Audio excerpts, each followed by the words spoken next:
Buenas tardes, espero se encuentre muy bien. El día de hoy vamos a comenzar a ver un nuevo tema de los sistemas digitales. En particular, lo que vamos a ver son los flip-flop, o también llamados biestables en español, donde en principio tenemos que ver lo que son los sistemas digitales secuenciales, porque hasta ahora habíamos estado trabajando con los llamados sistemas digitales combinacionales. ¿Qué quiere decir que estemos trabajando, por ejemplo, anteriormente con sistemas combinacionales? En realidad, lo que se indica es simplemente que la función que nosotros tenemos, que en este caso es la salida, únicamente depende de la entrada, ¿ya? Y obviamente de lo que pase con ellas, ¿ya? Así que vamos a decir que es una función de las entradas.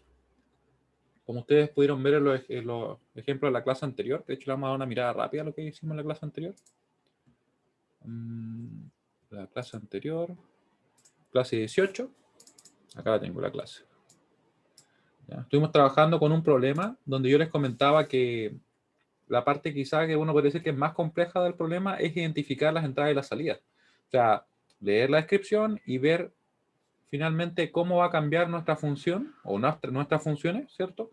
En base a lo que suceda con nuestras entradas, ¿ya? Tenemos que saber primero cuántas entradas, cuántas salidas, ¿ya? No hay una forma, por ejemplo, por decirlo así, definitiva que nos diga, no, solamente son, por ejemplo, acá 6 entradas y no se pueden poner más. Se podrían haber puesto 7, lo que pasa es que no habría sido necesario, ¿ya? O 9 o 10. Sin embargo, nos bastaba con poner 6. Y nosotros siempre buscamos eso. Idealmente poner la menor cantidad de entradas, siempre que sea suficientemente claro lo que se está realizando, ¿ya? Aquí, ¿qué dijimos? Bueno, nos pedían, ¿cierto?, aceptar un número de 3 bits. En este caso, como nos está diciendo que son 3 bits, quiere decir que es un número binario. Generar un número de salida, también binario, que sea igual al cuadrado del número de entrada. Aquí les decía yo que la clave estaba en identificar que como teníamos 3 bits de entrada, no nos dicen nada sobre el signo, así que asumimos que no tiene signo, ¿ya? El número más grande que podía entrar es un 7. Si queremos presentar en la salida el cuadrado de ese número, que es el 7, tendríamos que ser capaces de representar el 49, ¿cierto?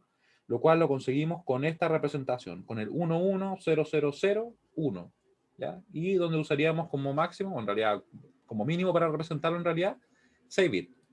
Como todos los demás números de entrada van a ser más pequeños, no requerimos entonces más que 6 bits en nuestra salida. Por eso es que vemos que en algunos ejemplos que tenemos acá, tenemos que usamos 4 bits para representar nuestra salida, 3, 1, ¿cierto? Pero nosotros obviamente nos quedamos con la mayor cantidad que se requiera. En este caso serían 6. Algo importante también es la notación que usamos para representar el número. Usábamos el subíndice, donde el más grande, en este caso el 2, por ejemplo, o acá el 5, nos va a indicar el dígito más significativo. Eso quiere decir que, por ejemplo, un número no se va a leer, por ejemplo, así como 001 y nosotros vamos a decir que es un 4, no, porque sería 001 en este orden, 001. Vale decir un 1 simplemente, ¿ya? Si no habría ambigüedad en ese sentido. Así que así fue como definimos entonces la cantidad de salidas, que tenían que ser 6. Acá lo dejamos bien escrito, ¿cierto? Escribimos todo lo que acabo de comentar. Procedimos a llenar nuestra tabla de verdad. Vale decir, en base a las entradas que teníamos, ¿cierto? Que van desde el 0 hasta el 7, acá escribir el resultado que debíamos tener, en base a la condición que nos indicaron. Claramente es un número binario. Ahí representamos el 49, representamos el 36, 25 y así todos los resultados. Después de eso, para cada una de estas columnas donde tenemos una salida, que sería por ejemplo S5, S4, hasta S0, vemos que se va a corresponder una función. Nosotros obviamente vamos a buscar la función simplificada. ¿Cómo lo realizamos? Por medio de un mapa de Carnot. Así que tenemos un mapa donde tenemos las 3 variables de entrada, un mapa en este caso de 8 casillas, tomando en cuenta que aquí usamos código Gray, ¿cierto? No se olviden de eso porque si no tendríamos un error en la función. Y procedimos a ir llenando. En particular, nosotros trabajamos con los 1. Yo me acuerdo que empecé a trabajar directamente con los 1, pero se podría trabajar con los 0. Ya no habría inconveniente. Solamente que ahí hubiéramos obtenido productos de suma, ¿cierto? Aquí seguimos trabajando, representamos todos los unos, agrupamos, como de la forma que habíamos visto anteriormente, obtuvimos las funciones, teniendo cuidado acá de que obviamente si tenemos solamente ceros, la función es 0, en este caso el S1. Después de eso, nosotros representamos el circuito, teniendo cuidado porque a veces yo me ponía a poner acá el B y este era B negado, ¿cierto? ¿Ya? Y con eso tenemos el circuito. Y este circuito es totalmente implementable, se puede formar con circuitos integrados y en el mundo real, así, para que funcione y para que opere sin problema. ¿Ya? Acá le escribía yo una observación donde se decía que en un circuito real, un cero lógico correspondería a una conexión directa a la tierra de referencia, que se asume muchas veces que tiene un valor de 0, ¿ya? De hecho, la mayoría de las veces. Así que esto que está acá, que desde el punto de vista esquemático no tiene ningún problema, la realidad sería algo así. Ahora, quiero saber si tienen dudas respecto a eso último que vimos antes de pasar a retomar lo que estábamos empezando a ver hoy día. Vamos a buscar acá. ¿Se entiende lo que acabamos de revisar? Bien rápido, como les comento siempre al principio de las clases, porque es más que nada un recordatorio. Muy bien. Si es que alguien no vio la clase, se la recomiendo mucho, porque ahí obviamente nos tomamos el tiempo suficiente para ir definiendo cada una de las cosas que teníamos que realizar. Hay más problemas en la guía. Nosotros también después ya preparándonos directamente para la prueba, yo diría, ojalá unas 2 clases antes de la prueba, vamos a hacer algunos ejercicios, ¿ya? Porque ahora estoy tratando de ir un poquito más rápido con lo que son los contenidos y centrarme más en los problemas, ¿me entiendes? Porque los contenidos siempre los podemos revisar, los podemos comentar, pero la parte de los problemas yo siento que requiere un suficiente tiempo para poder desarrollarse, ¿ya? Así que bueno, voy a buscar el chat que lo tengo perdido por ahí, por si acaso tienen alguna duda me escriben nomás, ¿ya? Yo lo estoy mirando acá. Entonces, eso correspondía a la clase del día martes. El día de hoy le estaba adelantando yo que vamos a trabajar ahora con lo que son los flip-flops, que forma parte de lo que son los sistemas digitales secuenciales, a diferencia de los combinacionales que estábamos trabajando hasta ahora. En el caso de los combinacionales, ustedes pueden ver que nosotros trabajamos siempre con entradas y salidas. No teníamos más que eso, ¿cierto? Era simplemente, por decirlo así, una caja negra donde teníamos entradas y salidas. O sea, todo lo que ocurría acá dependía exclusivamente de lo que sucedía ahí. Ahora no va a ser tan así. Ahora va a haber un cambio, va a haber algo nuevo que tomar en cuenta. Va a ser precisamente el estado. Como ustedes pueden ver acá, tenemos que en el caso de secuenciales, las salidas van a depender de las entradas, tanto como lo hacían, ¿cierto?, anteriormente, pero además del estado. Y aquí uno puede preguntarse qué es el estado. No es el gobierno ni nada así, sino que es simplemente el estado en que se encuentra el sistema. Uno podría pensar en estos ejemplos de diferentes maneras. Lo podría ver con ejemplos de vida cotidiana. Por ejemplo, imaginémonos que queremos tomar en cuenta como salida el tiempo de que uno se demora, por ejemplo, en hacer las compras en un súper, o el tiempo que pasa en la cola en un banco, ¿ya? Eso podría ser nuestra salida. De hecho, si lo vemos como un sistema, una caja negra, una caja donde nosotros tenemos que ingresan personas, ¿cierto? Hacen sus compras, por ejemplo, en el caso del supermercado, y salen, ¿ya? Y yo podría, en este caso, modelar el problema de forma que yo diga la salida va a corresponder al tiempo de espera promedio de las personas. Nosotros entendemos que en ese sistema en particular, claramente no depende solamente de las personas que están entrando, sino que depende de algo más, depende de lo que está sucediendo en el local. Si el local está lleno, ¿cierto? Si es que hay menos gente y cosas por el estilo. Vale decir, el estado del sistema va a influir también en la salida que estamos tomando en cuenta nosotros. No solamente, nosotros decimos, no, mira, es que si entran 100 personas, si que entran 100 personas, uno se demora tanto en salir. O si entran 50, se demora tal tiempo. No es tan simple como eso, ¿cierto? La intuición nos dice que en realidad obviamente va a depender de lo que sucede en el sistema, del estado del sistema. Esa analogía nos sirve para pensar en este caso en lo que ocurre con los flip-flops, a pesar que no es exactamente igual, ¿ya? Pero sí nos sirve bastante. Vamos a pasar a ver ahora, ¿qué son los flip-flops? ¿Qué son los biestables, también que se le llama así en español? Van a ser unos dispositivos o elementos de circuitos que son formados tal como los que nosotros construíamos hasta ahora, o sea, como los que construimos la clase pasada, ¿cierto? Y la antepasada. Ustedes pueden ver que acá tenemos este elemento. Este elemento cuenta con entradas y salidas. Vamos a tener acá, por ejemplo, una entrada llamada D. Vamos a tener acá una entrada un tanto particular que vamos a ver en un momento, llamada clock o reloj. Pero de momento la vamos a omitir, ¿ya? Así que quiero que ustedes piensen simplemente en que las entradas que vamos a tener en cuenta van a ser estas. En este caso de este elemento, esa entrada D, y va a tener además salidas. Va a tener esta salida Q y esta salida Q negado, ¿ya? Salida Q y salida Q negado. ¿Qué tenemos que tener en cuenta también? Que ese Q negado va a ser simplemente lo opuesto a lo que esté sucediendo con esa salida Q. Vale decir, si por ejemplo en Q tenemos un 0, en Q negado tenemos un 1. Si en Q tenemos un 1, en Q negado tenemos un 0. O sea, no es nada más que eso, es simplemente la inversión de la salida Q. O sea, para este primer elemento que tenemos acá, ¿cierto? Este primer flip-flop, que estamos diciendo que tiene tipo D, va a tener esta entrada, estamos omitiendo de momento esa entrada, ¿cierto? Y una salida. Y obviamente su contraparte que sería la versión negada, ¿cierto? Pero no va a haber un cambio más allá de eso. Ahora, vamos a ver varios tipos de flip-flop, como ustedes pueden ver acá, ¿cierto? Ya tengo la tabla lista, pero voy a ir paso a paso. Primero, ¿qué es la tabla de transición? Es una tabla que nos va a decir cómo se va a comportar este elemento. Este elemento por dentro lo que tiene son puertas lógicas, o sea, hay una configuración de puertas que está dentro ya, y que finalmente nos permite que opere de una cierta manera. ¿Cómo operaría en específico? Tenemos que tener presente también algo más, miren. Cuando yo hablo de Q, me voy a referir al estado actual. Estado actual. Cuando hablo de Q mayúscula, o Q grande, como lo quieran ver ustedes, me voy a referir al estado siguiente. Y uno puede pensar acá, pero ¿cómo? Estado actual, estado siguiente, o sea, como que el tiempo y el momento en el cual nosotros tomamos en cuenta un circuito va a cambiar, o sea, va a provocar alguna diferencia. Y la verdad es que ahora sí. Ahora, por ejemplo, el estado actual más las entradas van a poder provocar un cambio en el estado siguiente. ¿Ya? Y vamos a ir viendo cómo se produce eso. ¿Ya? Un poquito más simple de lo que puede parecer en un principio. Así que, ¿qué tenemos acá? La tabla de transición que me va a indicar lo que va a suceder con nuestro estado siguiente, ¿ya? A partir de las entradas o el estado actual. En particular, en este tipo de flip-flop, no va a influir nada más que la entrada. ¿Ya? Vamos a tener que si, por ejemplo, el valor de D es 0, el estado siguiente va a ser 0. Si es que el valor de D es 1, el estado siguiente va a ser 1. Así de simple. No va a haber ningún cambio más. ¿Ya? Este obviamente, como ustedes pueden imaginarse, es el primer flip-flop que estamos viendo, así que es más simple.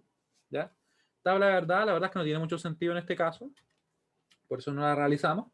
¿Cómo sería la ecuación lógica? Claramente, si nosotros trabajáramos acá y obtuviéramos la ecuación lógica, veríamos que en realidad el Q grande, o en este caso el Q siguiente, va a ser simplemente 1 cuando el D sea 1 y va a ser 0 cuando el D sea 0. O sea, se comporta tal como D, ¿cierto? Sería por eso la ecuación simplemente Q siguiente igual a D. Vamos, miren, he borrado la T ahí y el E. Quiero saber si se entiende lo que acabo de explicar respecto a este flip-flop. Fíjense bien, tenemos una entrada, hablamos de que tenemos un estado actual, ¿ya? Y tenemos un estado siguiente. El estado siguiente va a depender directamente de D, que es la entrada. Uno aquí todavía podría preguntarse algo, pero bueno, ¿y qué es el estado? Porque hasta ahora hemos estado hablando actual, estado siguiente, no se puede imaginar, ¿cierto?, de que hay un cambio, ¿cierto?, en ese estado. Pero ¿qué es el estado? Esa sería una excelente pregunta, que si es que algunos se lo están preguntando. El estado es simplemente lo que está sucediendo con el Q en un momento determinado. Eso es el estado. Por ejemplo, nosotros diríamos que el estado en este momento o estado actual es 0 o que el estado actual es 1. Ese es el estado. ¿Ya? Y de hecho lo voy a dejar escrito, ¿no? Me preguntan por ahí qué es lo que sería el clock. El clock es simplemente una señal de sincronismo. La voy a ver en un momento apenas veamos todos los flip-flops. ¿Ya? Así que de momento la vamos a omitir a ella. ¿Ya? Es como para que, por si se están preguntando a qué me refiero con sincronismo, es como nos dice cuándo tenemos que tomar en cuenta la entrada. Es simplemente eso. ¿Ya? Pero lo vamos a ver con más detalle, así que no se preocupen. Por ahora lo que voy a escribir era, el estado. ¿Qué es el estado? Vamos a ponerlo acá como importante. El estado simplemente corresponde al valor de Q. Importante. Porque es algo que muchas veces a uno le genera dudas. El estado es simplemente el valor de Q. Porque nosotros hablamos mucho del estado, ¿cierto? Simplemente el valor de Q. El valor de Q. Por eso cuando yo digo que el estado actual, por ejemplo, es 0, el estado siguiente, no sé, va a tomar algún valor, me refiero simplemente el Q va a tomar tal valor. Y fíjense que hablo de Q así en minúscula, no lo he puesto en mayúscula ni nada, porque quiero indicar que ese es nuestro estado actual, ¿cierto? Y el otro va a ser el siguiente, el que vamos a tener en un momento futuro. Y esto lo vamos a dejar un poco envuelto acá. Ahí. Me parece que después lo menciono igual, pero nunca está de más destacarlo. ¿Ya? Ahora, quiero saber si se entiende lo que les he comentado respecto a este elemento, que tiene una entrada, ¿cierto? Que el estado siguiente, vale decir, el valor que tengamos acá, ¿cierto? Que puede ser 0 o 1, va a depender exclusivamente de eso, ¿ya? Y estamos omitiendo de momento el reloj, porque como les digo, lo vamos a ver con más detalle. Les voy a mandar la pregunta, así que se entiende lo que hemos revisado hasta ahora. Y si tienen dudas, por favor me consultan.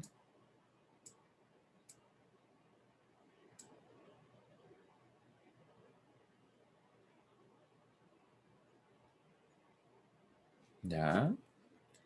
cuatro personas me ponen más o menos. De todas maneras, vamos a ir revisando esto que estamos viendo ahora, a ver si se le va quedando un poquito más claro. Y a medida que vayamos ejemplos va a irse aclarando, ¿ya? Entonces, le decía yo que estos elementos que estamos viendo ahora, llamados flip-flop, dependen de dos cosas, su salida. Depende de las entradas que tenga, en este caso, por ejemplo, los valores que tenga acá el D, ¿ya? Y va a depender también del estado actual, o sea, si esto es 0 o esto es 1. Si es 0 o 1, podría obviamente cambiar el valor de la salida. Va obviamente también a depender del tipo de elemento, del tipo flip-flop, porque hay algunos, como es el caso de este flip-flop tipo D, que únicamente depende de la entrada, ¿ya? Pero es porque él es el elemento, como por decirlo así, más básico, más simple en este sentido. Vamos a ver otro elemento, que sería, o en este caso, otro flip-flop. El flip-flop tipo T, también llamado como toggle o toggle, no sé, ¿ya? Que está relacionado con la basculación o con una variación así cíclica. ¿Por qué digo eso? Porque miren bien acá, tenemos también el símbolo, que sería en este caso un circuito que está formado por puertas lógicas como la que hemos estado revisando. Tenemos una entrada T, tenemos la entrada de reloj, que de momento nosotros estamos omitiendo, ¿cierto? Le digo que es para sincronizar, pero lo vamos a ver en un momento. Tenemos también el Q, tenemos el Q negado. El Q negado es simplemente la negación del Q. Si, por ejemplo, el estado actual y por tanto el valor del Q es 0, el valor del Q negado es 1. Si el valor, por ejemplo, de nuestro estado actual es 1, que es el Q, ¿cierto? Nuestro Q negado sería 0. Así de simple, no hay ninguna diferencia más allá de eso. O sea, siempre es el complemento, o siempre es la inversión de nuestro estado actual. ¿Y qué pasa con el T? El T en realidad podría cambiar dependiendo de una señal de entrada cualquiera, ¿ya? Así que puede ser 0, puede ser 1, ¿cierto? No puede tomar valores diferentes, ¿cierto? Solamente 0 o 1.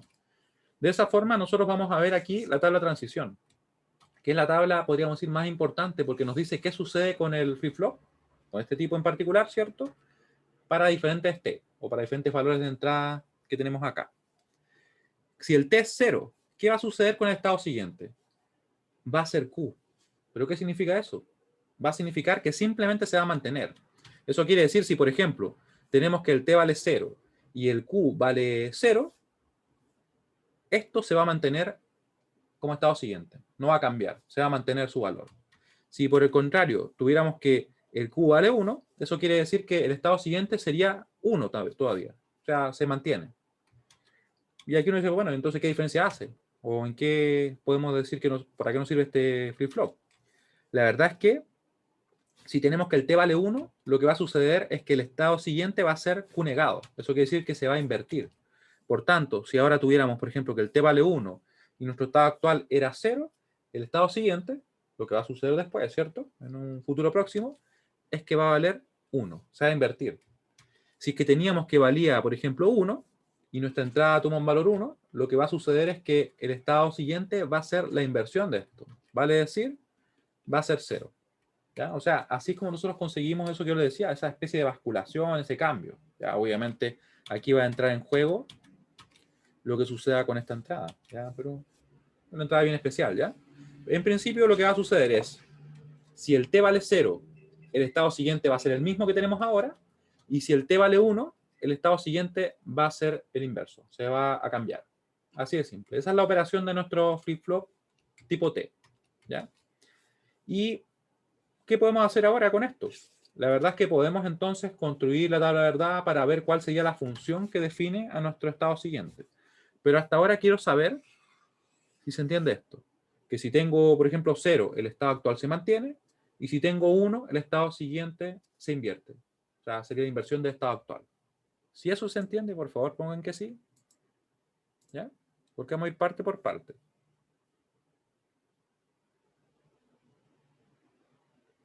¿Ya? Y si alguien tiene alguna duda, por favor escríbame ya. Me puede mandar un mensaje directo, lo puede comentar para poder ir resolviéndola. Si alguien no vio la clase anterior o las anteriores a esa, bueno, ahí esto debe ser casi chino, ¿cierto? Me imagino, porque estamos hablando de entrada, salida, ¿cierto? Así que no dejen de verla. Porque si no, claro, sin eso, la verdad es que esto es medio extraño, ¿cierto? Porque de por sí ya es medio extraño, sin haber visto las puertas lógicas, lo es aún más. Entonces, ahora, lo que le decía yo es que tenemos, ¿cierto?, que esto nos va a definir la operación de nuestro flip-flop. Esto, por si acaso, está dado. Es parte, por decirlo así, como del cómo se diseña dicho flip-flop. En este caso en particular el T. ¿Ya? Si es que el T es 0, el estado actual se mantiene como estado siguiente, ¿cierto? Y si es que el T es 1, se va a invertir. Eso quiere decir que si estamos, por ejemplo, en 0, esto en el estado siguiente va a pasar a ser 1, y si es que fuera 1, pasaría a ser 0. ¿Ya? Esa es la inversión que se produce. Y con esto nosotros vamos ahora a obtener la función. Ustedes la están viendo ahí, pero vamos a ver cómo la obtenemos. Fíjense que ahora nosotros pusimos acá el T, como si fuera en este caso una entrada, ¿cierto? Porque de hecho es una entrada. Y ponemos el Q. Y esto puede parecer extraño porque uno dice, pero ¿cómo? Si el Q no se supone que es una salida. O sea, yo estoy mirando esto como un sistema acá que tengo entradas. De momento no hemos visto el Q, el clock, ¿cierto? Pero son entradas. Y esto de acá se supone que son salidas, donde hay una que es la negación de la otra, simplemente, ¿cierto? Pero ¿por qué se usa acá así como si fuera una especie de entrada? Porque si ustedes se fijan bien en lo que les definí acá, al momento de definir nuestra salida, que ahora va a ser nuestro estado siguiente, el Q, tenemos que tomar en cuenta tanto entradas como el estado actual. ¿Ya? Y aquí es donde estamos incorporando al estado, para así construir la salida. ¿Ya? Viene a ser como decir, si es que, por ejemplo, el T vale 0, como lo van a ver acá, miren. Si es que el T vale 0 y el Q vale 0, ¿qué va a pasar con nuestro estado siguiente? Ustedes pueden ver claramente que estaríamos en ese caso, o sea, se va a mantener. Eso queda tal cual. De 0 nos quedamos en 0. No hay cambio. Si tuviéramos, por ejemplo, que el T vale 0, ¿cierto? Seguiríamos en este caso y diríamos entonces, bueno, si el Q vale 1, se tiene que mantener. No va a cambiar el estado siguiente, ¿cierto? Así que eso se mantiene. ¿Ya? Estaríamos en esos casos, que sería que mantiene. ¿Ya? Mantiene. Mantiene. ¿Y qué pasaría si es que el T vale 1? Claramente lo que va a hacer invertir. Si estamos, por ejemplo, en un estado actual que fuera 0, ahora sí, 0, pasaría a 1, y si estuviéramos en un estado actual que fuera 1, pasaríamos a 0. ¿Ya? Sería una inversión. O sea, como pueden ver ustedes, esto que está acá simplemente se está aplicando ahí. ¿Ya? Lo más que uno podría, por ejemplo, de repente como encontrar medio extraño es esto, del hecho de que se ocupe el Q como si fuera una entrada al momento de construir esa tabla de verdad. Y no es más que por el hecho de que en realidad sí se convierte en una especie de entrada para construir nuestra salida, que sería el estado siguiente. Porque ahora todo se basa en eso, en saber cuál va a ser el estado siguiente. ¿Ya? ¿Y para qué nos sirve esto? La verdad es que podemos ocuparlo para poder simplificar. Ya que si tuviéramos, por ejemplo, esos datos, nosotros obviamente podríamos sacar la ecuación acá, por ejemplo, la tabla, pero una forma más simple es trabajar con este mapa, un mapa bien reducido, como ustedes pueden ver, donde tenemos acá el T, tenemos el Q, ¿cierto? Como si fuera en este caso otra entrada, y tenemos el Q siguiente, que sería nuestra salida, porque lo estamos trabajando tal cual. Ponemos entonces el 1 ¿dónde? En 0, 1, lo ponemos en 0, 1, ahí, ¿cierto? 0, 1, ahí tenemos un 1. Lo ponemos también en 1, 1, perdón, en 1, 0. En 1, 0, ahí. Y ponemos entonces nuestro 1. Claramente no se pueden agrupar así. No se olviden de que tenemos que tener adyacencia. Y a esa casilla, en esa casilla, nuestra combinación sería 1, 0, ¿cierto? 1, 0. Y en esta casilla acá, ¿cuál sería nuestra combinación? Sería simplemente 0, 1, ¿cierto? Tenemos un cambio en los dos bits, ¿cierto? Cambia ese bit y cambia ese bit. Por tanto, no serían adyacentes y no podríamos agruparlo. Seguro que hemos estado viendo. Así que sí quedan separados. Aquí, como ustedes ven, ¿cierto? Tenemos que el grupo rojo, al momento de obtener la expresión, nos va a quedar T, estaría fijo en 1, estamos trabajando con los 1, así que queda como T, simplemente. Tenemos el Q, que está fijo en 0, así que quedaría negado. Está ese término. Después de eso, nos vamos acá. Grupo verde, tendríamos el T fijo en 0, estamos trabajando con los 1, así que quedaría T negado. Tendríamos, ¿cierto?, que el Q vale 1, nos quedaría entonces fijo en 1, ¿cierto? Queda sin negar, y ahí tendríamos el término. De esa forma, la función sería esa. Esto obviamente se puede representar de esta manera, así que ustedes recuerdan que la puerta XOR, que nosotros revisamos, tenía la siguiente función. F igual a A negado B más A B negado, ¿cierto? Es igual a F suma exclusiva con B. Esto era una función que lo decía como de fantasía, porque nos permite reducir nomás la expresión. Sin embargo, lo que es correcto es eso.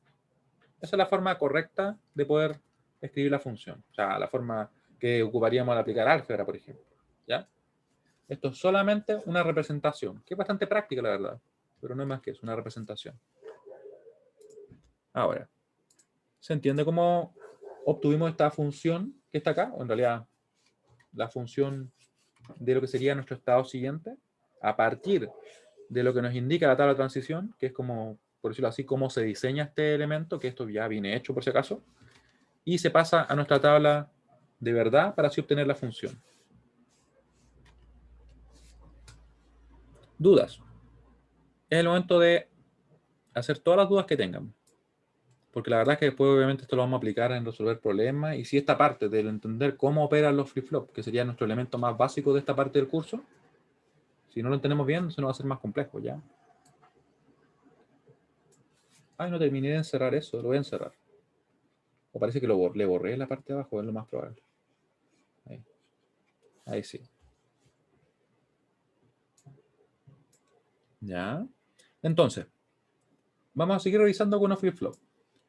Tenemos el flip-flop SR o set reset. Este flip-flop, la verdad es que tiene como un parecido, una similitud con el flip-flop tipo D, en el sentido de que tiene alguna del funcionamiento que tiene ese flip-flop, ¿ya? Solamente que además le agrega algunas cosas, ¿ya? Vamos a ver que ahora tenemos dos entradas, que son S y R, y además esa entrada que hemos estado dejando para adelante, ¿cierto? Que es la entrada del reloj, ¿ya? Pero el reloj no va a influir en cómo opera en sí el flip-flop. Fíjense bien en las palabras que estoy usando.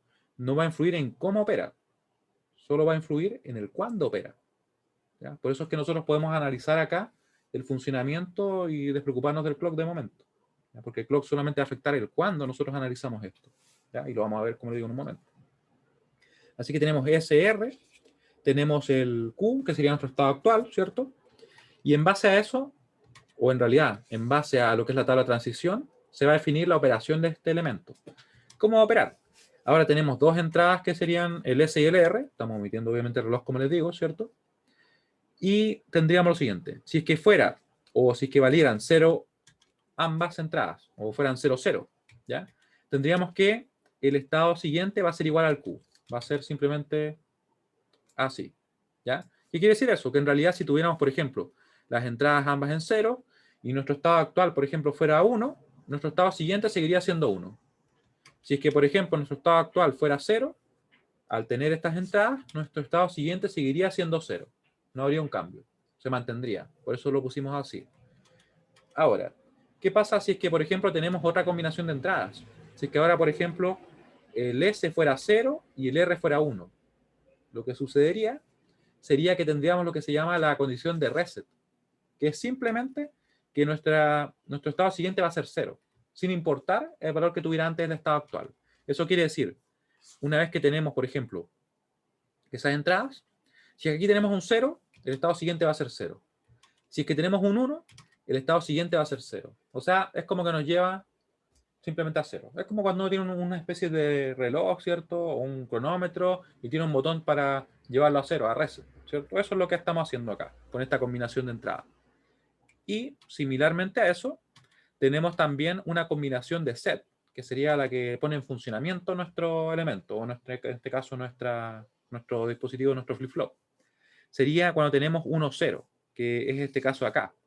Cuando tenemos la combinación de entrada 1, 0, lo que sucede es que, sin importar el valor que tenga el estado actual, puede ser 0 o puede ser 1, el estado siguiente sí o sí va a ser 1, ¿ya? Porque esto lo va a forzar, ¿ya? Eso es lo que yo le decía que por qué se parece un poco al D. Porque podríamos decir que si nosotros omitiéramos, por ejemplo, esto de acá, perdón, esto de acá y omitiéramos esto de acá que vamos a ver en un momento, esta operación de ahí es muy parecida a la que tendríamos con el flip-flop tipo D, solamente que es como que el S, ¿cierto?, fuera el D, porque vemos que si el S vale 0, el Q siguiente vale 0. Si el S vale 1, el Q siguiente vale 1. O sea, como si fuera el D, ¿cierto?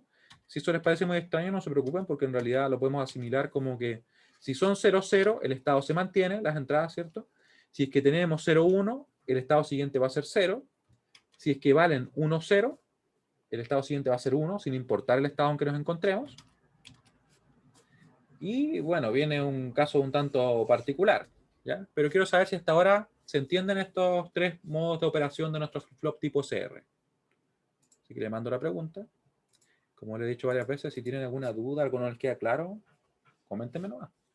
¿Ya? No se queden con la pregunta. No hay una pregunta que sea no, demasiado básica, obvia, no. Sino lo contrario, si se requiere, se revisa nomás, ¿ya?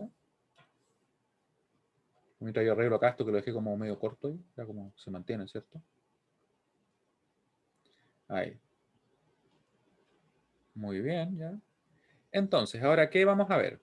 Lo que vamos a ver es esa combinación de entrada, porque uno diría, ah, bueno, ya más o menos, así como que me queda más o menos claro el qué sucede cuando tengo 0, 0, me están diciendo que se mantiene el estado, o sea, no va a haber un cambio en el valor de ese Q, ¿cierto? Me dicen también que hay una condición de reset, que es cuando tengo 0, 1, ¿cierto? Esto se va a 0, sin importar lo que sucede. Es parecido a lo que sucede con los cronómetros, como le decía yo, o el reloj que uno tiene, no sé, en el celular, para, no sé, medir cualquier cosa, ¿cierto? Y que lo puede llevar a 0, por ejemplo, si que fuera un cronómetro, o un temporizador, creo que también. Y tenemos otra condición que sería de set, que sin importar el estado actual, el estado siguiente lo va a hacer 1. Tiene sentido, ¿cierto? Claro, tiene la lógica por dentro, tiene las puertas lógicas que permiten que esto opere, ¿sí? ¿Ya? Nosotros lo vamos a jugar como un bloque únicamente, pero no es muy raro eso en realidad. Pero, ¿qué sí podría ser medio extraño? Esta combinación, ¿cierto? Porque nosotros decimos, bueno, el 1-1 debería ser otra cosa, ¿cierto? Y la verdad es que es un estado prohibido para el caso de nuestros flip-flop SR. ¿Por qué decimos que es un estado prohibido? Porque en realidad lo que va a suceder es que no vamos a saber qué va a ocurrir. O sea, podría ser 0, podría ser 1. ¿Ya? Y uno puede decir así, pero bueno, ¿cómo? ¿Cómo va a ser 0 o 1? Tendrá que ser alguno de ellos. Y la verdad es que no está definido. Y físicamente, ¿cómo funcionaría esto? La verdad es que va a depender de la construcción. Y puede que aparezca en 0 en la mayoría de los casos, o que aparezca en 1 en la mayoría de los casos, pero no va a estar previamente definido. Va a depender de la construcción misma. Entonces, ante una condición así de ambigua, no podemos usar esa entrada o esa combinación de entrada, porque de plano no se sabe qué es lo que va a hacer. ¿Ya? Así que por eso tenemos entonces que se le llama como un estado prohibido, porque si nosotros le pusiéramos el 1-1, no es que vaya a explotar ni nada por el estilo, no. Pero puede que sea un 0 o que sea un 1, ¿sí? Sin control de nosotros, o por decirlo así, en el diseño no está especificado. Por eso es que de plano no se ocupa esta combinación. ¿Ya? Eso es lo que significa que es un estado prohibido. No sabemos qué va a pasar. Es como que yo tuviera una función de la cual no sé qué va a salir. Ya no me sirve, ¿cierto? O el valor que me va a entregar. Ahora, para poder trabajar acá, nosotros vamos a tener en cuenta que este valor que se desconoce también lo podemos ocupar, ¿ya? Vamos a ver ahora a qué me refiero con eso. Vamos a partir con las entradas. Nuevamente estamos ubicando el Q acá, ¿cierto? El Q que sería el estado actual. Como si fuera una entrada, a pesar que sabemos que técnicamente es una salida, pero su comportamiento nos permite saber qué va a pasar con la salida, ¿cierto? Porque aquí, como estaba hablando, el estado actual sí influye en la salida, lo cual no sería así en otros casos, ¿cierto? Así que vamos a ver. Tenemos las entradas que serían 0, 0. Esta sería cuando tenemos directamente 0 y 0 ahí, ¿cierto? ¿Qué pasa si es que tenemos que el Q vale 0? Claramente se va a mantener, porque eso es lo que me está diciendo ahí, ¿cierto? Así que sería entonces, si es que fuera 0, va a ser 0. Y si es que fuera 1 el Q, va a ser 1. Simplemente se mantiene, ¿ya? En otro caso, si que tuviéramos la combinación de entradas 0, 1, es la condición de reset. Así que sin importar el valor que tenga nuestro estado actual, el siguiente va a ser sí o sí 0, porque nos está llevando justamente a ese valor, forzosamente. Tenemos también que si las entradas estuvieran en el valor 1 o 0, que sería la condición de set, sin importar el valor de nuestro estado actual, el siguiente sería sí o sí 1, ¿ya? Porque estamos de hecho poniéndolo en funcionamiento, estamos llevando a 1. ¿Ya? Eso es lo que estamos viendo hasta ahora, ¿cierto? Y aquí viene lo que sucede con el estado prohibido, que nosotros decimos que no podemos saber qué va a ser, si va a ser 0 o 1. ¿Ya? Pero aquí viene un concepto bien interesante que nosotros hasta ahora no habíamos revisado. Es los llamados don't care. ¿Qué son los don't care? Lo voy a escribir para que así lo vean. Don't care en inglés, o condiciones indiferentes, también se le llama así. Una condición indiferente, voy a poner como en singular, condición indiferente, es cuando en realidad no nos interesa, no nos importa el que suceda con un determinado valor de la función o para una determinada combinación. Es como que yo diga, no sé, por ejemplo, tengo una casa, tengo dos sensores, por ejemplo. Tengo el sensor A y tengo el sensor B. Yo quiero que si se activa, por ejemplo, si no hay ningún sensor activo, que la alarma, por ejemplo, esté apagada. Alarma en cero. Lo voy a poner así mejor. ¿Ya? Recuerden, sensor A, sensor B. Si están en ceros, yo quiero que la alarma esté apagada. No creo que suene la alarma, ¿cierto? Y la alarma la vamos a identificar con una I. ¿Ya? Y si es que, por ejemplo, tenemos que funciona, no sé, por ejemplo, si funcionan los dos, por ejemplo, supongamos que es un caso bien particular, lo estoy adecuando para que así tenga sentido. Pensemos que ahí yo quiero que, no sé, que suene la alarma, por ejemplo, por algún motivo. ¿Ya? Y yo voy a decir, no, saben que en realidad estos dos casos me dan lo mismo. No tiene mucho sentido desde el punto de vista práctico, pero para que se entienda la idea. Si es que yo digo que algo no me interesa, yo podría poner acá cualquier valor. Y uno puede pensar, pero ¿cómo? ¿Cómo no me interesa? ¿Cómo pongo cualquier valor? Y la verdad es que lo que nosotros hacemos después de simplificar es que decimos, si es que el valor de estas, por ejemplo, estas casillas no es indiferente, puede ser 0, puede ser 1, lo que nosotros hacemos es aprovecharnos de eso. Y decimos entonces, bueno, voy a hacer que valgan 0 o 1 dependiendo de mi conveniencia y buscando siempre simplificar más. Y les pregunto a ustedes para ver si es que me entienden la idea. ¿Ya? Si no, voy a poner otro ejemplo, uno un poco más decidor. ¿Ya? Pero quiero que ustedes me digan, ¿qué valor se asignó a esas casillas acá, en este caso específico? Lo pueden escribir. ¿Qué valor se le asignó a las casillas que están en X? ¿Se hizo que valieran 0 o que valieran 1? ¿Ya? Vamos a hacer una votación. Voten ustedes. Pongan ceros o unos, pero solamente no tiene que ver con la pregunta. Pongan 0 si es el valor que se le asignó o 1 si es que ustedes creen que ese es el valor que se le asignó en este caso, en esto que estoy mostrando acá. ¿Qué valor se asignó? ¿Se asignaron ceros o unos? ¿Ya? Fíjense bien. ¿Cierto? Aquí tenemos todos los datos. Vemos que en realidad lo que aparecía ahí eran solamente esto. Esto se traspasó directamente, ¿cierto? Se pusieron los 1 y los 0 donde correspondían y después se pusieron estas X, indicando que en realidad entre que no sabemos qué valor nos va a entregar el flip-flop y que no nos importa lo que entregue porque no lo vamos a ocupar de plano esa combinación. Nosotros asumimos que puede salir cualquier cosa en ese caso. Al momento de simplificar, nos aprovechamos de eso. Y decimos entonces, bueno, si es que puede ser cualquier valor, entonces, ¿por qué no hacemos que valga 1? ¿Qué diferencia va a generar eso? Nos va a generar la diferencia que vamos a poder simplificar mejor. ¿Ya? Entonces, si yo, por ejemplo, tuviera un caso similar, pero imagínense que tengo un mapa de Carnot así, y vale 0, 0, 0, 1, 1, 1, 1, 0. Tenemos 0, 0, 0, 1, 1, 1, 1, 0. Tuviéramos acá las entradas A, B, C, D, y esta fuera una función f. Yo podría tener algo así. Podría ser 1, 1. Me interesa que, por ejemplo, que esas combinaciones sean 1. Esta, por ejemplo, de acá, vamos a hacer que valga 1 también, y le vamos a poner un X ahí, para que así tenga sentido. ¿Qué haríamos en un caso si es que nosotros, por ejemplo, no estuviéramos considerando esas condiciones indiferentes o valores que puede ser cualquiera? Lo que haríamos sería probablemente decir, bueno, si es así, formo un grupo acá y formo un grupo acá, ¿cierto? Y me quedaría la función de la siguiente manera, me quedaría una función así. Como que no, la función vale en morado, ¿cierto? Sería A, B negado. Acá tendríamos que cambiar ¿cuál? Cambia el D, se va, ¿cierto? Nos quedaría únicamente el C negado. ¿Ya? Y nos quedaría también, por ejemplo, esto, la función en rojo. Sería A, B negado, y nos quedaría que cambia ¿cuál? Cambia el C, así que quedaría únicamente el D negado. ¿Ya? Así lo habríamos hecho hasta ahora. Pero como tenemos la posibilidad de tomar cualquier valor para esos X, ¿qué nos convendrá ahí? Claramente lo que nos conviene es hacer esto. Es si tenemos, por ejemplo, nuestro mapa, tenemos el mapa aquí tal cual acá, vamos a dibujarlo un poquito más rápido. Ahí 0, 0, 0, 1, 1, 1, 1, 0, 0, 0, 0, 1, 1, 1, 1, 0. Tenemos A, B y C, D, mismos datos. ¿Ya? Ahora que sabemos que en realidad podríamos darle cualquier valor a ese X, porque a quien nos pidió el circuito no le interesa el valor que tenga, o de plano son condiciones que nunca se van a dar y por eso nosotros le ponemos cualquier valor. ¿Ya? Vamos a hacer esto. Tomar eso. Y estamos implícitamente diciendo, vamos a asumir que esa x en realidad va a ser un 1 y que esa x de ahí va a ser un 0. Eso estamos haciendo. ¿Y por qué? Por conveniencia, para poder simplificar más. Ese es todo el objetivo. ¿Ya?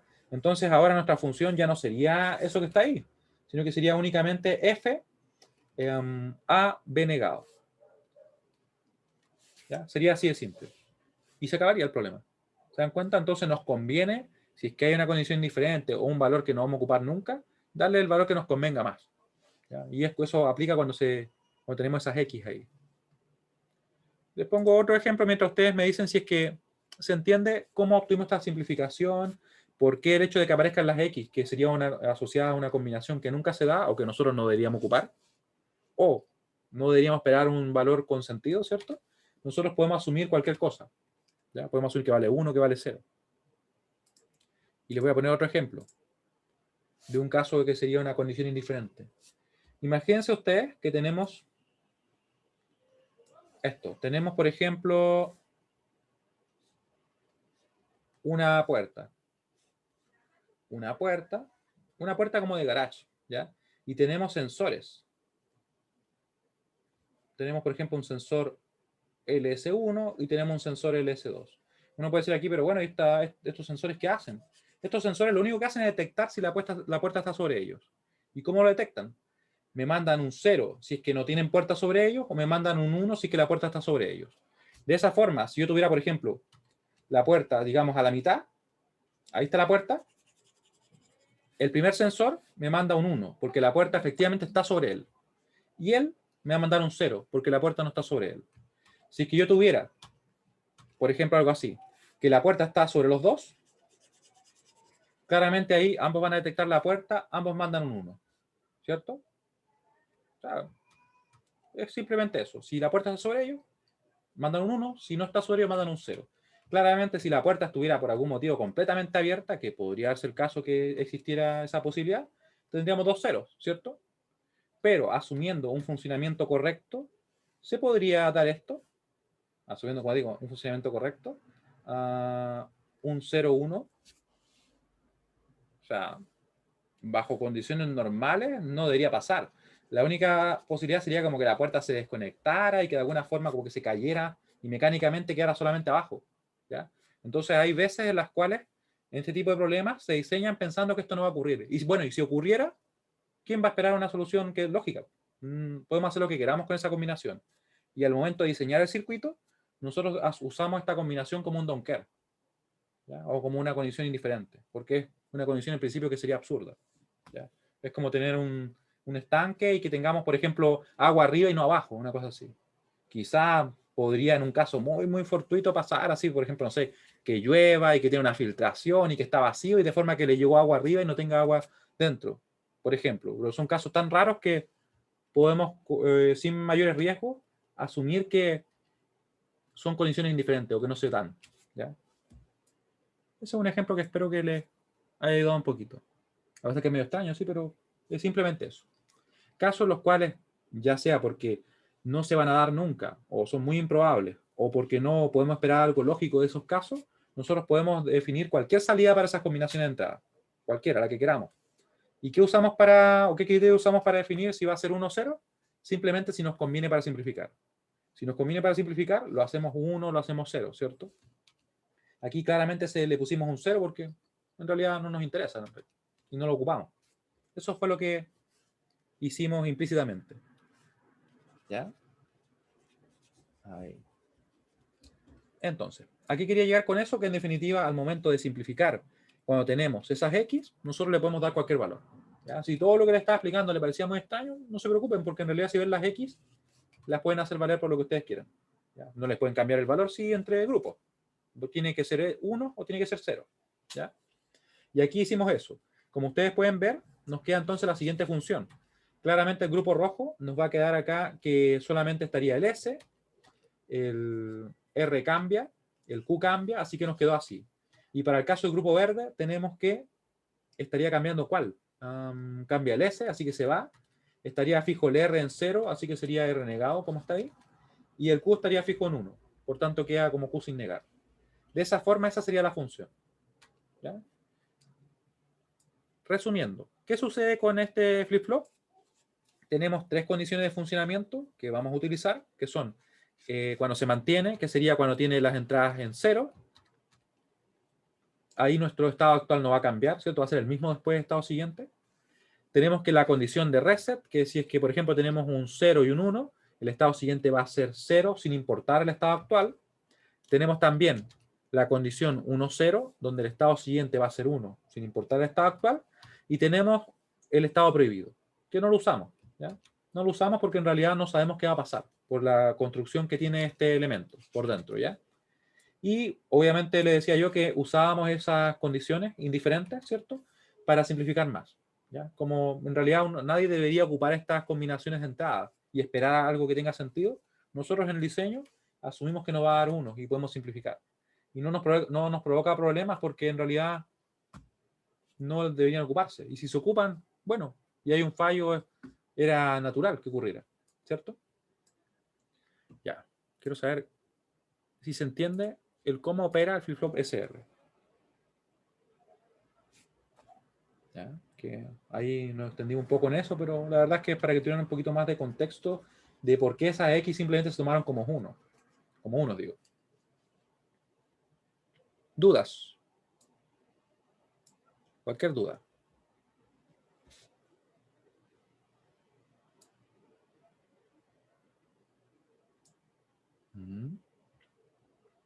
Ya. Entonces, ahora, ¿qué es lo que vamos a hacer con el siguiente flip-flop? Que como pueden ver es el último. Este último flip-flop, llamado JK, tiene una estructura muy parecida al SR. Tiene también dos entradas. El X es como un comodín, entonces exactamente, Claudio, un comodín. Lo podemos usar como queramos. Y así se resume todo eso, ¿ya? Lo que pasa es que obviamente siempre hay como una explicación teórica más profunda del por qué nosotros podemos asumir cualquier valor, ¿cierto? Pero en principio, de forma bien práctica, lo podemos asumir como 0 o 1, mientras no lo cambiemos, obviamente, lo dejamos así. Y el objetivo es simplificar más. Ahora, les estaba comentando, ¿cierto?, que el JK, este flip-flop, se parece mucho al SR, mucho. De hecho, ustedes están viendo ya las tablas, ¿cierto? Con una sola diferencia.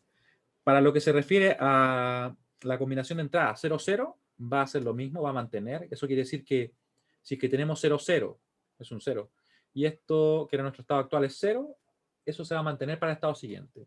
Si era 1, se va a mantener también para el estado siguiente el 1. No va a cambiar, va a mantener. Tenemos también la condición de reset, tal cual como en el caso anterior, va a ser 0 el estado siguiente. La condición de set va a ser, ¿cierto?, 1 el estado siguiente. Y ahora viene algo interesante. Viene lo que sería la condición de entrada 1-1, que ya no va a estar prohibida. Y de hecho va a tener una utilidad bastante importante, que sería la inversión. ¿Ya? Muy parecido a lo que sucedía en el caso del flip-flop tipo T. Si se acuerdan bien ustedes, el tipo T tenía una entrada que si valía 0, eso implicaba que se mantenía en estado. Y si es que la entrada valía 1, el estado se invertía. O sea, pasaba de 0 a 1 o de 1 a 0.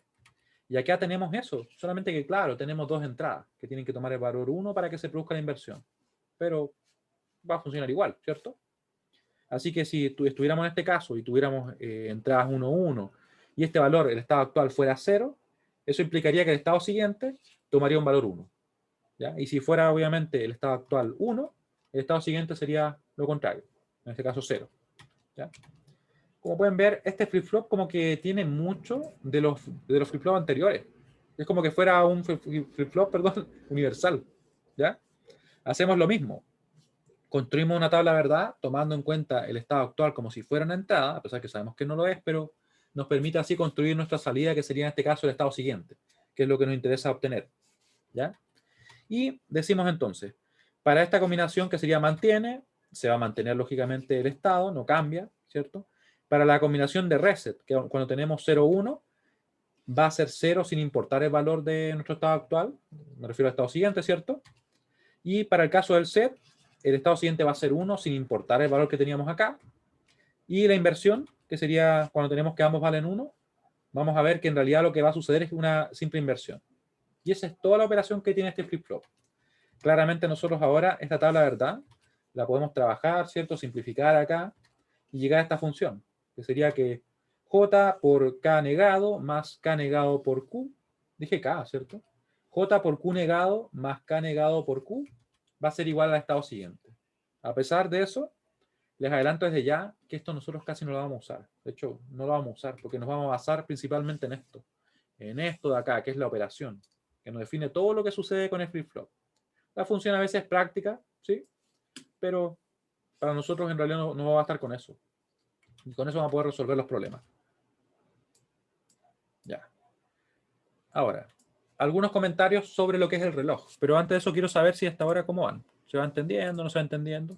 Vamos a ver ejemplos, así que no se preocupen porque de repente yo sé que esto es como medio extraño, el tema del estado actual, el estado siguiente, una entrada por ahí de sincronismo que no hemos considerado y que vamos a ver ahora, ¿cierto? Pero me interesa ver cómo van. Créanme que los ejercicios son un poquito más directos. ¿Ya? Bueno, eso no me creen, pero sí. Ya. Ahora, llegó el momento, ya está, estuve pateando hacia adelante esto todo el rato, así que en algún momento había que verlo, ¿cierto? ¿Qué es la señal de sincronismo reloj? En realidad, nos va a indicar cuándo se toma en cuenta el valor de las entradas, porque hasta ahora nosotros estábamos diciendo ya, así que por ejemplo las entradas valen 0,0, el estado siguiente es igual, se mantiene, o si que por ejemplo las entradas son 0,1 en este flip-flop, el estado siguiente va a ser 0, pero ¿cuándo miro las entradas? Porque pueden cambiar en cualquier momento, o sea, cada vez que cambien yo voy a analizar, la verdad es que no, porque estamos trabajando con circuitos sincrónicos. Eso quiere decir que cuando tenemos la señal de sincronismo, el reloj, ahí nosotros miramos las entradas, miramos el estado y decimos, ah, ya, el estado siguiente es este. Ahí recién lo hacemos. ¿Ya? Como se dice acá, justamente. Nos indica cuando se toma en cuenta el valor de las entradas para así obtener el estado siguiente. Las señales de sincronismo más utilizadas son las siguientes, miren. Flanco o canto de subida, que va a corresponder a la transición de 0 a 1 en la señal de reloj. La señal de reloj siempre va a ser, o en la mayoría de los casos, va a ser una señal cuadrada, donde vamos a tener que cada cierto tiempo va a estar subiendo y bajando este pulso. ¿Ya? Estos son valores 0, 1. ¿Qué sería eso en el mundo real? Son simplemente 5 volt, 0 volt, 5 volt, 0 volt, simplificándolo bastante, ¿ya? Porque obviamente hay unos rangos en los cuales se toma como un 1 y otros en los cuales se toma como un 0, ¿ya? Pero en principio es eso. Tensiones que van cambiando en el tiempo, ¿ya? ¿Y cuál sería la señal de sincronismo acá? Esto, el cambio de 0 a 1. Cuando cambia a 0 a 1, nosotros decimos ya, en ese tiempo T0, analizamos qué pasa con las entradas, cuál es el estado actual y cambiamos nuestro estado siguiente. Después, pasa un tiempo más, aquí tenemos otra transición de 0 a 1, que sería un flanco o canto de subida, y vamos a analizar qué sucede nuevamente con las entradas, para ver obviamente cuál va a ser nuestro estado siguiente. ¿Ya? Después, nuevamente, pasa otro tiempo acá, como ustedes ven, estamos en T2 y en ese instante revisamos qué sucede con las entradas y el estado actual, para así obtener nuestro estado siguiente. ¿Ya? Obviamente, ustedes pueden notar que esto es clave, ¿cierto? El cuándo suceden los cambios. ¿Ya? Pero la función y la operación de los flip-flops no depende de ello. Solamente el cuándo, no el cómo. ¿Ya? ¿Cómo se simboliza y cómo yo puedo identificar que el reloj que vamos a estar usando va a ser un flanco de subida o de bajada? Directamente por el símbolo que tiene. Si aparece con ese símbolo, o sea, con un triángulo y sin ninguna barra y nada, va a ser así. Y aquí claramente yo no le puse ningún triángulo, no, le puse los primeros. ¿Ya? Pero en principio así se va a identificar. ¿Ya? ¿Cuál sería el flanco de bajada o el canto de bajada? Que es otra forma de poder sincronizarse con nuestra señal de sincronismo. Va a ser las transiciones, van a ser las transiciones desde 1 a 0. ¿Ya? Cuando pasa de 1 a 0, por eso se dice que baja. Ahí vamos a tener un instante en el cual vamos a analizar las entradas y el estado actual para ver qué sucede con el estado siguiente. Ahí vamos a tener otro, otro y otro, siempre en esas transiciones. ¿Cómo se podría representar? La verdad es que el ideal es que aparezca así. Que aparezca, por ejemplo, con el triángulo y la burbuja y además aparezca el clock negado. Eso me va a indicar a mí que se sincroniza dicho flip-flop con una señal de bajada, o con un canto de bajada. Sin embargo, a veces uno en los libros lo ve así. A veces en algunas pruebas, ejercicios anteriores aparece, pero yo trato siempre de ponerle ambas cosas. ¿Ya? Aparece la burbuja indicando que se sincroniza con el flanco de bajada o aparece simplemente negado. ¿Ya? Pero lo ideal, y de hecho lo correcto sería ponerlo así. ¿Ya? Yo en las pruebas voy a ponerlo así siempre. ¿Ya? Pero por ahí en alguna guía puede salir con una burbuja únicamente. Hasta acá. ¿Se entiende qué son las señales de sincronismo? ¿Se entiende la diferencia entre ambas? ¿Ya? Conteste por mientras, porque vamos a obtener aquí ¿cómo se llama? Un problemilla para poder poner en práctica esto, ¿ya? Vamos a ver uno bien simple. Vamos a ver un flip-flop tipo T. ¿Ya? Dudas, cualquier duda que tengan.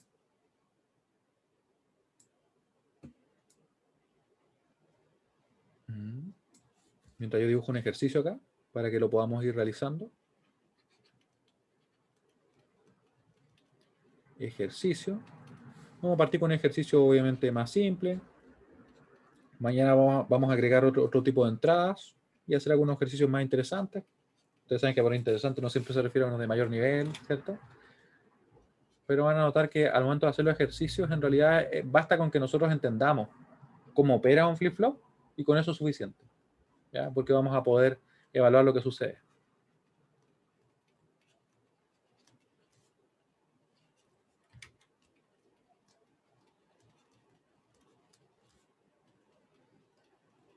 ¿Ya? Cualquier duda, por favor, me escriben o me comentan.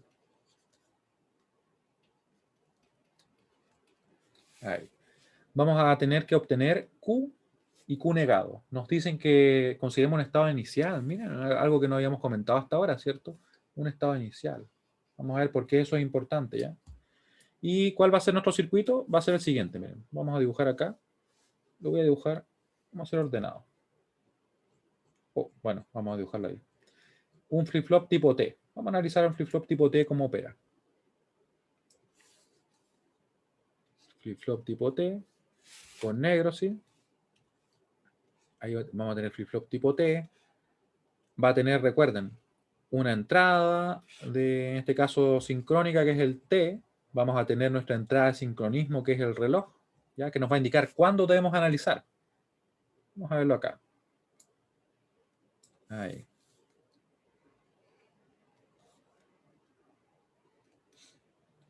Ahí.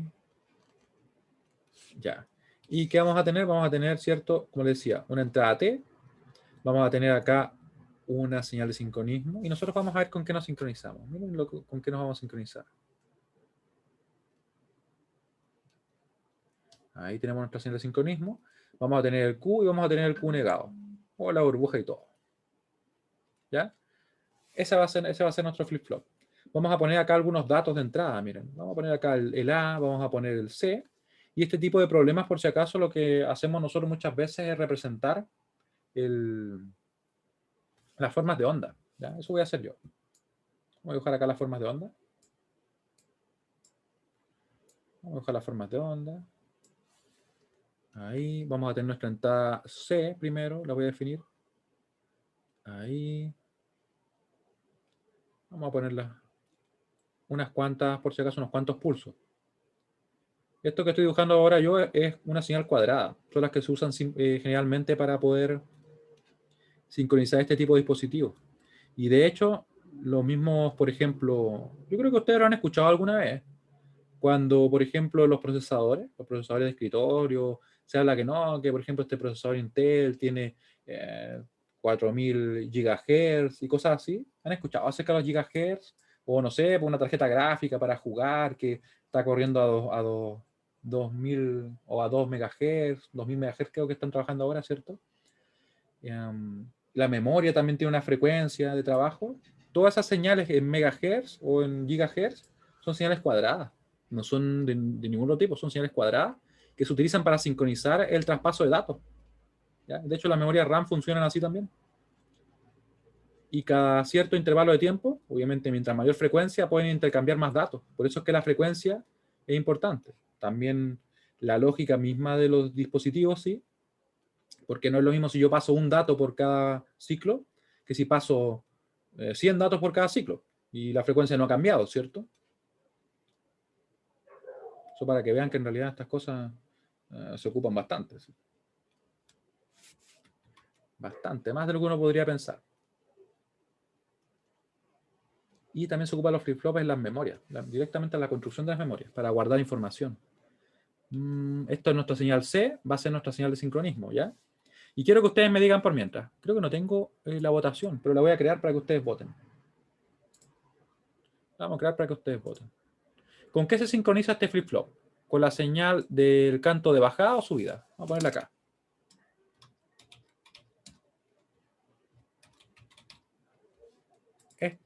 este flip-flop se sincroniza. Le voy a poner la pregunta ya.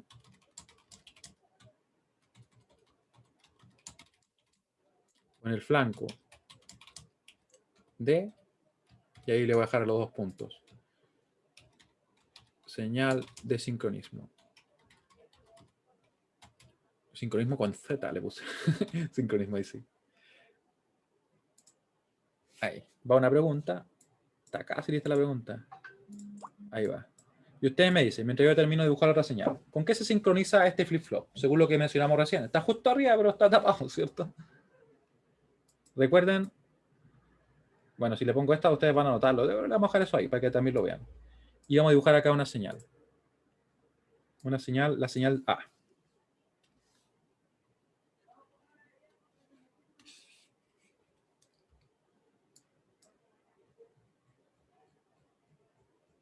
¿Ya? Fíjense bien, ya les dejé una parte de eso, así que recuerden que la clave está en mirar el bloque mismo de nuestro flip-flop. El bloque nos va a indicar, según la anotación que tenemos ahí. ¿Ya? Es el que nos va a indicar. Vamos a poner una señal bien simple, ¿no? No nos pongamos también. Ahí. Vamos a poner algo también interesante. Ahí. Ya. Con eso va a ser suficiente porque nos va a permitir identificar cómo opera este tipo de elementos. Que tiene algunas particularidades que tenemos que tomar en cuenta. Bueno, tengo que poner la línea donde corresponde, sí. Ahí. Ya. Y aquí le ponemos, ¿cierto? Ahí sí le ponemos. Ahí. Ahí. Ahí. Y ahí. Y esto por si acaso va sincronizado.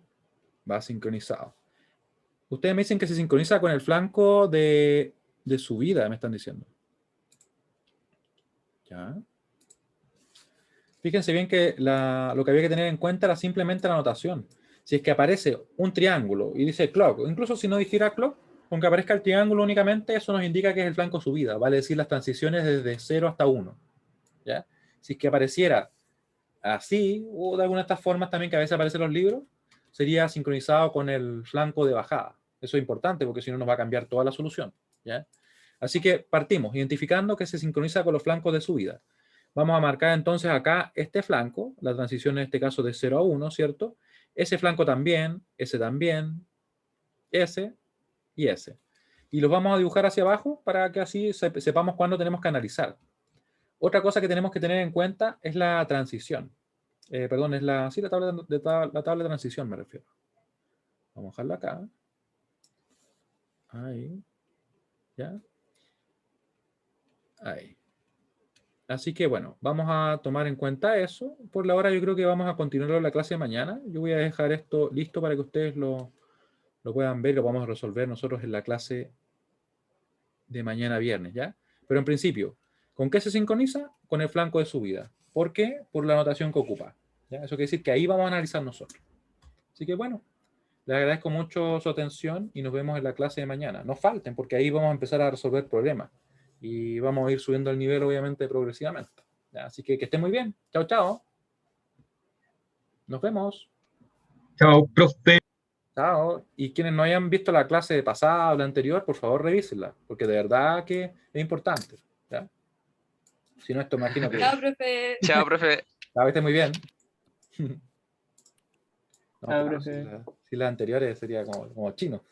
Chao, que estén bien. Nos vemos.